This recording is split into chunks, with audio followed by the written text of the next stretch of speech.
এই অজিত যোগীর সরকারকে ফেলার জন্য, ক্ষমতাচ্যুত করার জন্য সেই সময়তে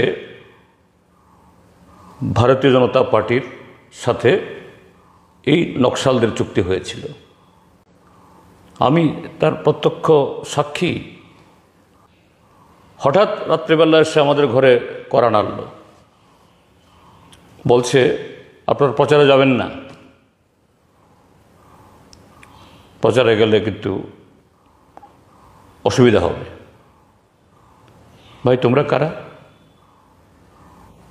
বলছে আমরা নকশাল, কংগ্রেসকে এবার হারাতে হবে এবং বিজেপিকে আনতে হবে। এটা হচ্ছে কমিউনিস্ট পার্টির আসলি রূপ। আমরা আগে থেকে বলতাম কমিউনিস্ট পার্টির চিন্তা ভাবনা সেগুলি রাষ্ট্রবিরোধী, দেশ বিরোধী, সমাজ বিরোধী, ব্যবস্থার বিরোধী। এইসব পার্টিদেরকে দেশের মধ্যে কোনো জায়গা দেওয়া উচিত নয় এবং এদের কোনো অধিকার নেই যে রাজনৈতিক দল হিসাবে মানুষের কাছে যাওয়া এবং আপিল করা। এরা রাষ্ট্রবিরোধী, জনমজাত রাষ্ট্রবিরোধী। দেখে নিন এদের অরিজিনাল রূপ। এতদিন যাবৎ ছত্তিশগড়ের মধ্যে বড় মাত্রায় রাজনৈতিক নেতা হোক, সুরক্ষা বাহিনী হোক, হাজারো লোকের হত্যা করেছে এরা। আজকে যখন মাওয়িস্টের জেনারেল সেক্রেটারি সহ 27 জন উগ্রবাদী, মাওয়িস্ট উগ্রবাদী খতম হয়েছে, তখন এরাদের আসলি রূপ কমিউনিস্ট পার্টি চলে এসছে তাদের পক্ষে। তার জন্য আমি তীব্র ঘৃণা করি। যে ভারতীয় জনতা পার্টি দলের নেতৃত্ব এখন সাধু সাজছেন। আমি একটা ঘটনা বলি। সম্ভবত 2001 কি 2 ইংরাজি, ছত্তিশগড়ে তখন অজিত যোগীর সরকার।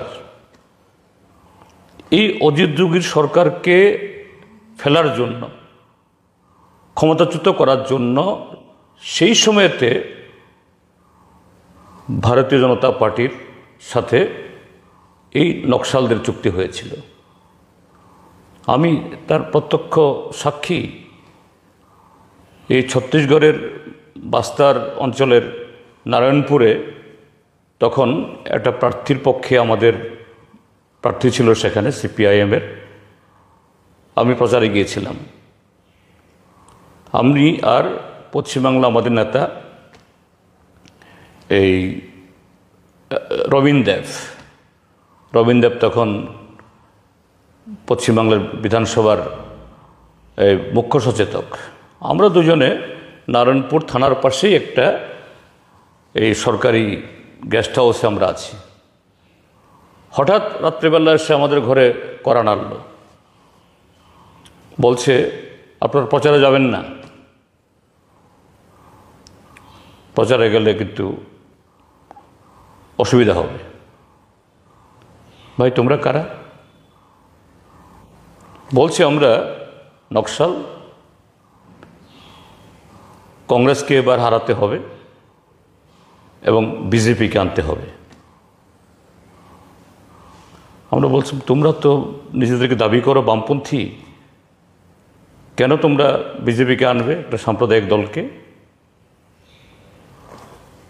এই হলো একটা টুকরো ছবি আমি বললাম। তারপর পরবর্তী সময়েতে একটা ঘটনা ঘটেছে। কংগ্রেস তখন বিরোধী দল, অজিত যোগী দলকে তখন এই কংগ্রেস দল সরকারকে তখন হারিয়ে দিয়েছে। বিজেপি আসলো। বিজেপি দুর্নীতির বিরুদ্ধে স্বাভাবিক, কংগ্রেস সেখানে বড় দল, তারা একবার পদযাত্রা করছিল। এই কংগ্রেস দলের এন্টায়ার নেতৃত্বকে এই নকশালরা গুলি করে মেরে ফেলে। প্রায় ডজন খানেক, একদম শীর্ষস্থানের নেতৃত্ব।